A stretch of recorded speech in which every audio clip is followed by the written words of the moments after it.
بسم اللہ الرحمن الرحیم۔ اللہ کے نام سے شروع جو بڑا مہربان نہایت رحم والا ہے۔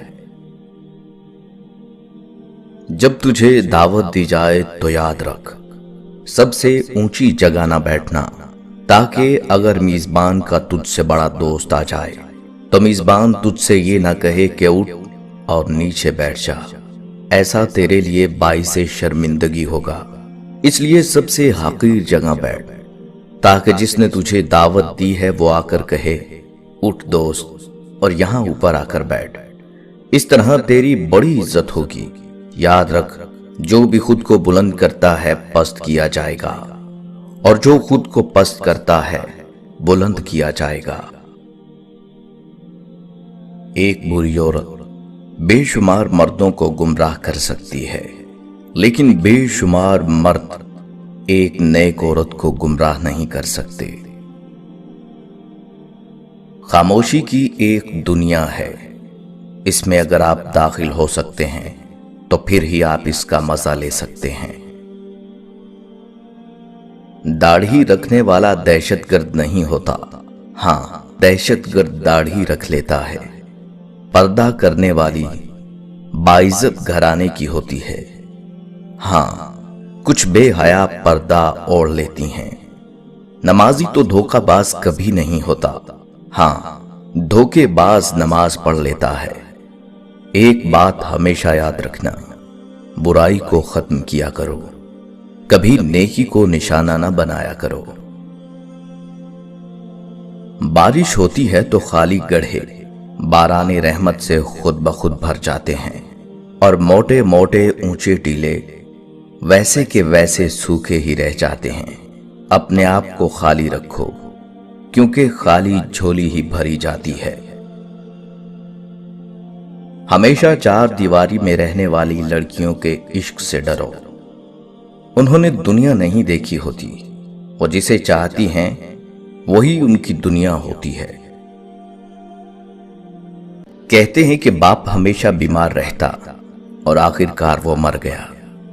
3 دن تک پڑوسیوں نے کھانا بھیجا، ماں نے کچھ دن تک اسی پر گزارا کیا اور بچوں کو کھلایا۔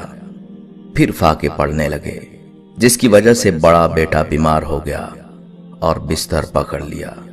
5 سال کی بچی نے ماں سے پوچھا، ماں بھائی کب مرے گا؟ ماں تڑپ گئی، کہا یہ کیا کہہ رہی ہو؟ بچی نے معصومیت سے جواب دیا، اماں بھائی مرے گا تو گھر میں کھانا ہے گا نا۔ دنیا کی سب سے بھاری چیز آدمی کی خالی جیب ہوتی ہے، اور خالی جیب کے ساتھ چلنا نہایت مشکل کام ہوتا ہے۔ دشمن سے دشمنی اس سے مشورہ کرنے میں ٹوٹ جاتی ہے۔ امیر کو رزق میں کچرا نظر آتا ہے، غریب کچرے میں بھی رزق دیکھ لیتا ہے۔ تہذیب کی مثال غریب کے گھر سے ہی ملتی ہے۔ دوپٹہ پھٹا ہوگا مگر ان کے سر پر ہوگا۔ جیسا سوچو گے ویسے بنو گے، تمہارے خیالات ہی تمہاری تقدیر ہیں۔ جس کی نظر میں تمام چیزیں بے لذت ہو جائیں، اس نے لذت کا راز پا لیا۔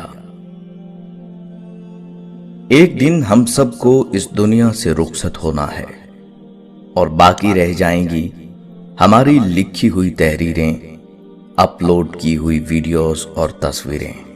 اب آپ کو اختیار ہے کہ جاری رہنے والا گناہ کریں یا نیکیاں۔ ایک پرانے اور بوسیدہ مکان میں ایک غریب مزدور رہتا تھا۔ مکان کیا تھا؟ بس آثار قدیمہ کا کھنڈر ہی تھا۔ غریب مزدور جب سر شام گھر لوٹتا، اس کی بیوی معصومیت سے کہتی اب تو گھر کا دروازہ لگوا دیں، کب تک اس لٹکے پردے کے پیچھے رہنا پڑے گا؟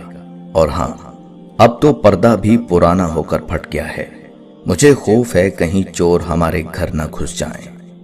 شوہر مسکراتے ہوئے جواب دیتا، میرے ہوتے ہوئے بھلا تمہیں کیا خوف؟ فکر نہ کرو، میں ہوں نا تمہاری چوکھٹ۔ غرض کئی سال اسی طرح کے بحث و مباحثے میں گزر گئے۔ ایک دن بیوی نے انتہائی اصرار کیا کہ گھر کا دروازہ لگوا دو۔ بالآخر شوہر کو بات ماننا پڑی اور اس نے ایک اچھا سا دروازہ لگا دیا۔ اب بیوی کا خوف کم ہو گیا اور شوہر کے مزدوری پر جانے کے بعد گھر میں خود کو محفوظ تصور کرنے لگی۔ ابھی کچھ سال گزرے تھے، اچانک شوہر کا انتقال ہو گیا اور گھر کا چراغ بجھ گیا۔ عورت گھر کا دروازہ بند کیے پورا دن کمرے میں بیٹھی رہتی۔ ایک رات اچانک چور دیوار پھلانگ کر گھر میں داخل ہو گیا۔ اس کے کودنے کی آواز پر عورت کی آنکھ کھل گئی۔ اس نے شور مچایا، محلے کے لوگ آ گئے اور چور کو پکڑ لیا۔ جب دیکھا تو معلوم ہوا کہ وہ چور پڑوسی ہے۔ اس وقت عورت کو احساس ہوا کہ چور کے آنے میں اصل رکاوٹ دروازہ نہیں، میرا شوہر تھا۔ اس چوکھٹ سے زیادہ مضبوط وہ چوکھٹ تھی۔ شوہر میں لاکھ عیب ہوں، لیکن حقیقت یہی ہے کہ مضبوط چوکھٹ یہی شوہر ہیں۔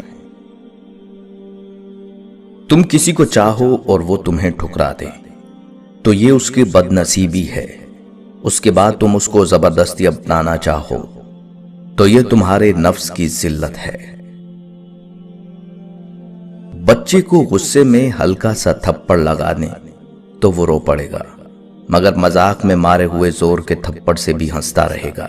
نفسیاتی درد جسمانی درد سے زیادہ شدید ہوتا ہے اور زبان کا لگا ہوا زخم کلہاڑی کے زخم سے زیادہ دردناک ہوتا ہے۔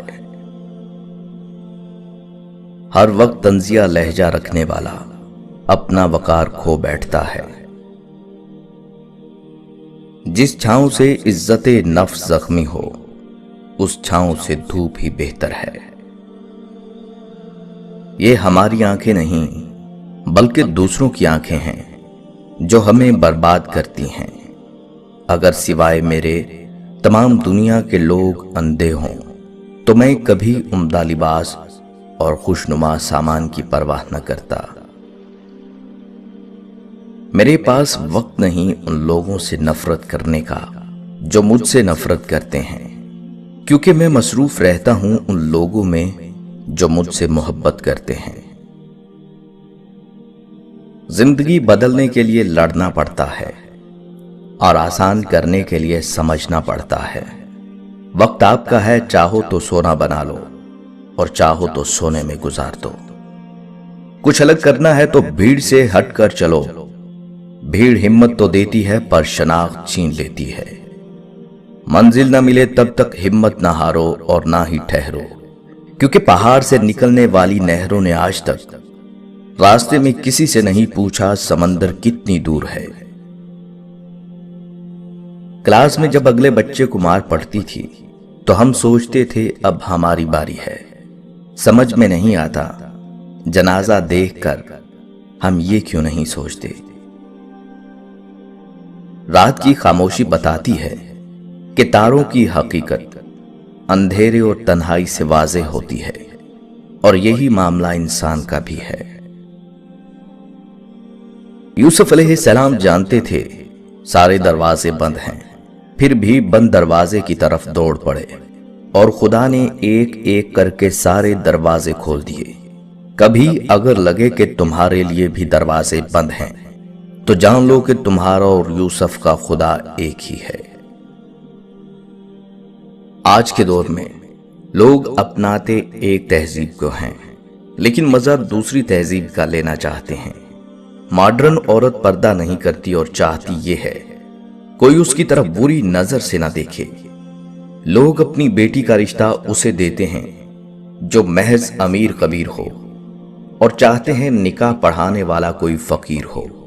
ساری زندگی حرام کمائی سے مال جمع کرتے ہیں اور پھر محل بنا کر لکھتے ہیں ھذا من فضل ربی۔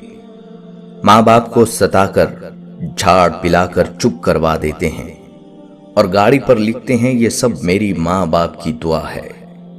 تعلیم انگریزی حاصل کرنا چاہتے ہیں، نوکری یورپ کی کرنا چاہتے ہیں، سیر پیرس کی کرنا چاہتے ہیں، لیکن مرنا گنبد خضرا کے سائے میں اور دفن ہونا جنت البقیع میں چاہتے ہیں۔